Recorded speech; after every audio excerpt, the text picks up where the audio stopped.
Fala pessoal, beleza? Eu sou o Felipe e hoje eu quero dar 5 dicas para vocês maximizarem suas imagens com drone.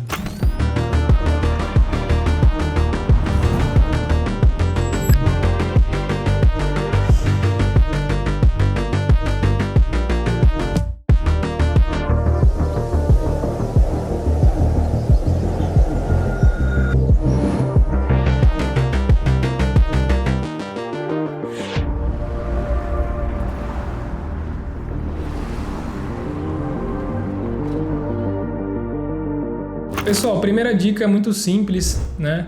É utilizar a câmera no modo manual. Se você não utiliza a sua câmera no modo manual ainda, aprenda a utilizar o ISO, o Shutter Speed, aprenda a configurar isso porque é muito importante. Esse ponto para mim é essencial para você potencializar suas imagens com drone, seja ele qual drone for. A consistência que vai te trazer a câmera no modo manual é sem dúvidas um dos pontos aí chaves para você ter uma boa captação. Um ponto também que eu queria ressaltar aqui, pessoal, eu vejo muita gente utilizando a câmera no modo manual, mas esquece de fazer o balanço de branco ou deixa o balanço de branco também no modo automático.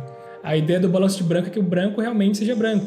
Faça essa configuração, né? Não deixe ele no automático porque também vai perder o padrão ali, vai perder aquela consistência que eu falei. Alguns drones já vêm com os presets já de luz do dia, incandescente, nublado. É bem mais fácil você fazer essa configuração, é só você escolher ali o que está se adaptando melhor ao seu cenário, à sua luz, né, para deixar equilibrado.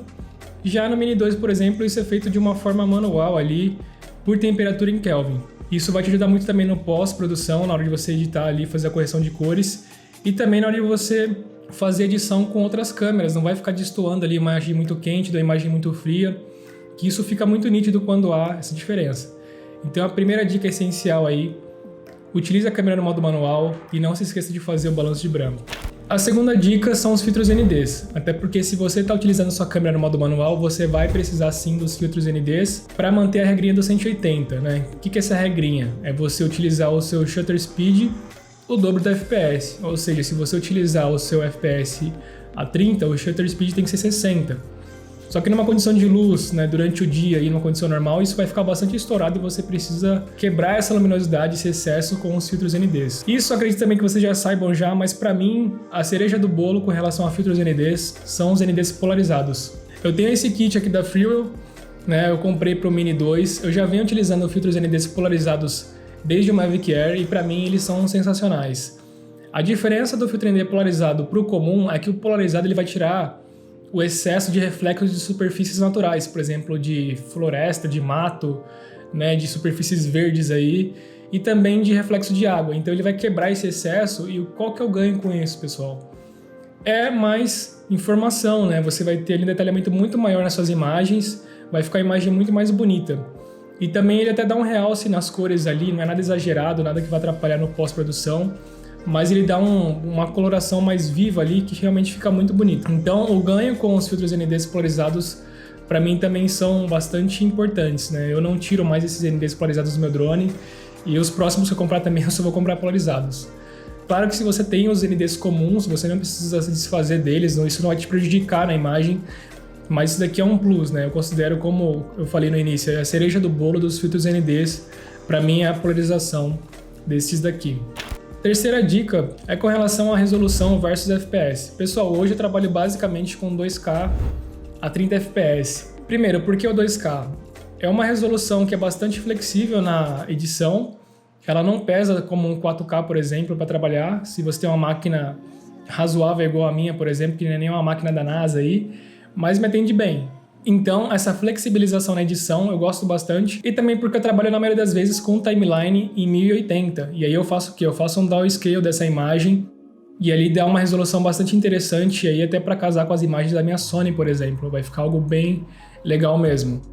E quando eu faço um vídeo na vertical para o Instagram, se eu filmar em 1080, eu preciso fazer um upscale ali, eu preciso aumentar a escala. Então isso perde um pouquinho ali de resolução, um pouquinho de qualidade. E quando eu coloco um vídeo em 2K, essa resolução ela se mantém, fica bastante interessante. Eu até preciso diminuir um pouquinho ali para encaixar nessa proporção e isso mantém uma resolução muito boa.